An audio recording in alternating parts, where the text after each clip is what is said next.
वक्फ संशोधन बिल लोकसभा और राज्यसभा में पास हो चुका है। इसके बाद कांग्रेस सांसद मोहम्मद जावेद ने इसकी वैधता को चुनौती देते हुए सुप्रीम कोर्ट का रुख किया और कई याचिकाएं भी दाखिल की गई है। बीजेपी विधायक सीपी सिंह ने कहा कि लोकतंत्र के सबसे बड़े पंचायत लोकसभा और राज्यसभा में विधेयक पास हो चुका है। बोकारो लाठीचार्ज पर भी उन्होंने अपनी प्रतिक्रिया दी। वहीं विधायक सीपी सिंह से बातचीत की है हमारे सहयोगी पूजा दुबे ने। देखिए, रांची के विधायक सीपी सिंह हैं, हम लोग इनसे बातचीत करेंगे क्योंकि लोकसभा और राज्यसभा दोनों ही जगह से वक्फ संशोधन बिल जो है वो पारित किया गया है। आज सुप्रीम कोर्ट में एआईएमएम के अध्यक्ष ओवैसी ने याचिका दायर की है, 2 याचिकाएं इस बिल के खिलाफ। देखिए, भारत एक लोकतांत्रिक देश है और लोकतंत्र में सबों को अपनी बात रखने का अधिकार है।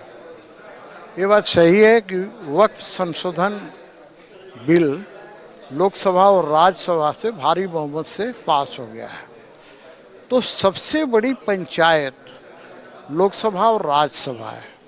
जब वहाँ से पास हो गया तो उसी कानून को फिर चाहे सुप्रीम कोर्ट हो चाहे हाई कोर्ट हो, वो देखता है कि कहीं नियमों की अनदेखी तो नहीं की गई है। धमकी दे रहे हैं।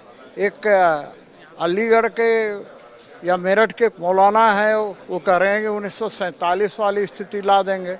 अरे भाई, नहीं, इन्हें संविधान में विश्वास है। आखिर संविधान के तहत ही तो लोकसभा बना है, राज्यसभा बना है। जब बहुमत से कोई चीज़ पास हो जाती है तो फिर इन्हें ये बात बोलने की ज़रूरत क्यों है? ये क्या चाहते हैं? भारत में यही चाहते हैं कि 1947 में जिस प्रकार से भारत देश का बंटवारा किया, तो फिर बंटवारा कराने का मंसूबा पाले हुए हैं क्या? तो इन्हें पता होना चाहिए कि मोदी और योगी के रहते हुए इस देश में कोई ऐसा कुछ नहीं होगा। और योगी जी ने तो कहा है कि भाई, जिनमें दम है वो बाहर निकल के दिखाएं। लेकिन कहीं भी यदि आपने जरा सा भी, मैं बंगाल की बात तो नहीं करता हूँ, मैं झारखंड की बात नहीं करता हूँ, क्योंकि यहाँ तो सरकार उन्हीं की है ना। सरकार तो तुष्टिकरण करती है। आज बाकी राज्यों में जहाँ भाजपा की सरकार है, उनका हिम्मत नहीं है, माँ का दूध नहीं पिला। तो बोकारो स्टील की कल शाम की घटना देखा होगा। देखिए, राजनीति सब जगह होने लगती है। ये बात सही है कि विस्थापित लोग अपनी मांग के लिए प्रदर्शन करते हैं, धरना करते हैं। भाई, ये उन्हें संवैधानिक अधिकार प्राप्त है। लेकिन उग्र होना ये भी गलत है और पुलिस को भी तरीके से संभालना चाहिए। पुलिस को लाठीचार्ज करना, हवाई फायर करना, गोली चलाना, अश्रु गैस चलाना, भाई ये गलत है। आप उन्हें तरीका से समझा सकते हैं, बाबू भैया कह के समझा सकते हैं। आयुष्मान भारत योजना को लेकर के भी ईडी आज पूरी तरीके से सक्रिय नजर आई। जो आयुष्मान योजना है, इसका दुरुपयोग बहुत हो रहा है और इसका हॉस्पिटल वाले भी बड़ा दुरुपयोग कर रहे हैं।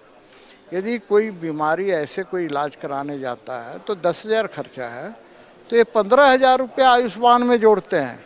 यदि इंश्योरेंस है तो और भी पैसा जोड़ते हैं। तो जांच तो होनी ही चाहिए। योजना के नाम पर पैसे सरकार से लिए जा रहे थे, तो इसकी जाँच होनी चाहिए। सहयोगी कौशल के साथ में पूजा दुबे, न्यूज़ 11 भारत, रांची।